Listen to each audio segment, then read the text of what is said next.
Dan apa hukumnya mengamalkan ilmu pelet dalam Islam? Dari Lombok. Nah, Tentang mengamalkan ilmu pelet dalam Islam. Semua ilmu jika tidak membahayakan orang lain, maka itu diperbolehkan oleh Islam. Apalagi itu ada manfaat bagi diri kita atau orang lain. Dan semua ilmu yang membahayakan atau bermasalah, merugikan orang lain, itu diharamkan. Seperti hanya belajar sihir. Belajar sihir, ulama muttafaq alaih, walaupun ada sedikit khilaf di sana, banyak yang mengatakan haram, walaupun ada yang membolehkan dengan catatan untuk menyelamatkan diri dari sihir. Belajar sihir untuk selamat dari sihir. Araftu syar la li syar bal li atawaqi. Aku mengetahui hal yang jelek bukan untuk aku berbuat jelek, tapi untuk aku terjaga dari perbuatan jelek itu. Dari sini sebagian ulama membolehkan belajar sihir untuk kita selamat dari sihir. Ala kulli hal, ilmu pelet karena definisinya itu bermacam-macam gitu, sehingga kita tidak bisa memberi hukum ke satu nama pelet karena banyak macamnya itu. Mungkin ada yang haram jika itu sampai membuat seseorang berbahaya, ya. Ada yang mubah, mungkin ada yang makruh. Maka tidak bisa kita menilai sesuatu itu dari namanya. Maka kita lebih baik menilai dari perbuatannya. Pelet apa yang dia lakukan? Apa yang dia pelet? Nah, itu baru bisa dihukumi. Ketika ilmu pelet, karena banyak gitu loh. Karena banyak dan itu luas sekali, nggak bisa dihukumi. Walhasil intinya gini. Kalau yang dimaksud itu kita ingin seseorang cinta kepada kita, nah gitu ya. Seorang pemuda ingin kepada seorang perempuan yang dia anggap dia cintai. Kalau itu yang dimaksud, kemudian dia berusaha dengan menggunakan ilmu pelet ini untuk membuat dia cinta kepadanya, maka dilihat usaha itu sampai membuat akal si perempuan itu terganggu enggak?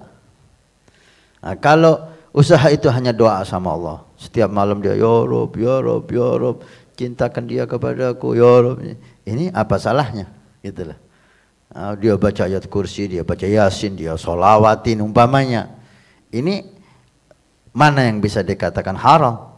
Kecuali yang dia minta itu perempuan yang bersuami, itulah yang cerita.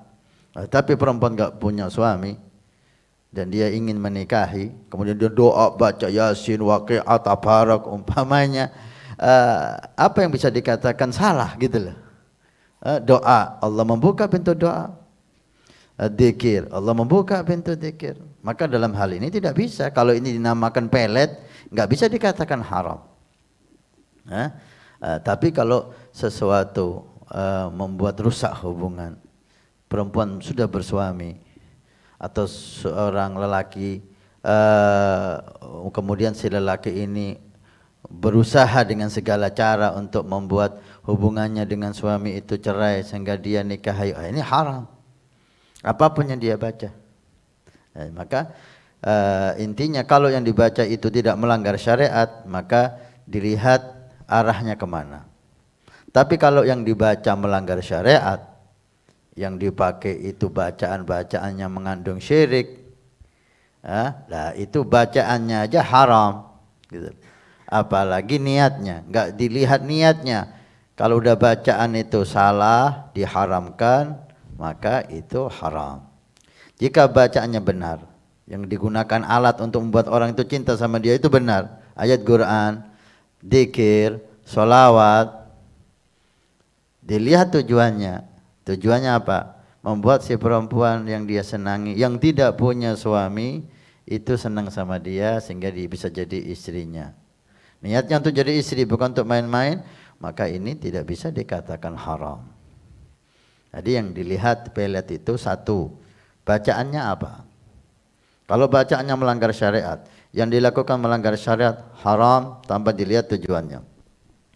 Tapi kalau bacaannya benar, maka dilihat tujuannya. Tujuannya benar, maka tidak bisa dikatakan haram. Ya khairul hasil, Anda kalau senang sama perempuan, ya Anda tunjukkan bahwa Anda senang. Gak usah susah payah Anda pelet dan seterusnya.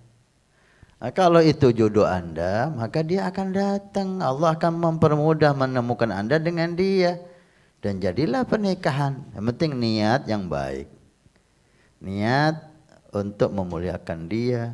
Niat untuk mencari ridha Allah dalam hubungan itu. Insya Allah gak usah kita pelet, gak usah kita main apa. Kalau itu jodoh kita, jadilah orang lelaki, datangi rumahnya, minta kepada orang tuanya. Wah, insya Allah kalau niat Anda baik, Allah permudah. Nah, Ustaz. Baik Ustaz. Ada kata-kata juga seperti ini Ustaz. Ketika sudah diminta tapi tidak diterima Ustaz, sehingga apabila cinta ditolak atau tidak diterima, maka dukunlah bertindak.